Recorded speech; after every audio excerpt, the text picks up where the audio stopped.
Day 3 of healthy eating. Actually 6:00லாம் எழுந்துட்டு, குளிச்சுட்டு, டேப்லெட்லாம் போட்டுட்டு, அதுக்கப்புறம் பூஜை வந்து ஸ்டார்ட் பண்ணிட்டேன். நைட்டே வந்து இதெல்லாம் ப்ரிப்பேர் பண்ணி தான் வச்சுட்டேன். மார்னிங் வந்து சன்னா மட்டும் செஞ்சுட்டு, அதுக்கப்புறம் வந்து பூஜா பண்ணிட்டு, நான் வந்து புது ட்ரெஸ்லாம் போட்டுக்கிட்டேன். அதுக்கப்புறமா லக்கி வீட்டுக்கு போனா, அவங்களும் வந்து செம்ம அழகா வந்து பூஜைலாம் பண்ணியிருந்தாங்க. அவங்களும் நெறைய திங்ஸ் வச்சு, நெறைய ஃப்ளவர்ஸ் வச்சு, சக்கரை பொங்கல் பண்ணி வந்து பூஜை பண்ணியிருந்தாங்க. செம்ம அழகா இருந்தது பார்க்கவே. அதுக்கப்புறமா வந்து நாங்க இங்கேருந்து லிவர்பூல் கிளம்பிட்டோம். லிவர்பூல் வந்து எதுக்கு போனோம்னா, அங்க 2 டெம்பிள் போறதா பிளான் பண்ணியிருந்தோம். ஆக்சுவலி நாங்க பிளான் பண்ண டெம்பிள் வந்து ஸ்ரீ முத்துமாரியம்மன் டெம்பிள் தான். அங்க போயிட்டு அதுக்கப்புறம் கணேஷ் டெம்பிள் நாங்க பிளான் பண்ணவே இல்ல. அதுக்கு முன்னாடியே வந்து நான் முன்னாடி இருந்த வீட்டுக்கு வந்து நான் போயிருந்தேன்.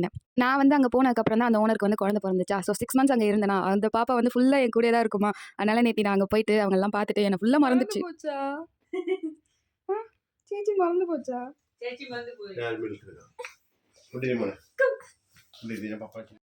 அவங்க மம்மி வந்து ஷிஃப்ட் போயிருந்தாங்க. ஸோ சேட்டா தான் இருந்து சேட்டா பூஸ்ட்லாம் போட்டு குடுத்து செம்மையா வந்துட்டு என்ஜாய் பண்ணிட்டு, அதுக்கப்புறம் நாங்க டெம்பிள் போயிட்டு செம்மையா சாமி பார்த்துட்டு கணேஷ் டெம்பிள்ல வந்து நேத்து கிட்டத்தட்ட 200 பீப்பிள் இருந்தாங்க. செம்ம ஜாலியா இருந்துச்சு அங்க. கோவில் பிரசாதம் சாப்பிட்டுட்டு நாங்க வீட்டுக்கு வந்துட்டோம். அவ்வளோதான் நான் சாப்பிட்டேன் நேத்து ஃபுல்லா.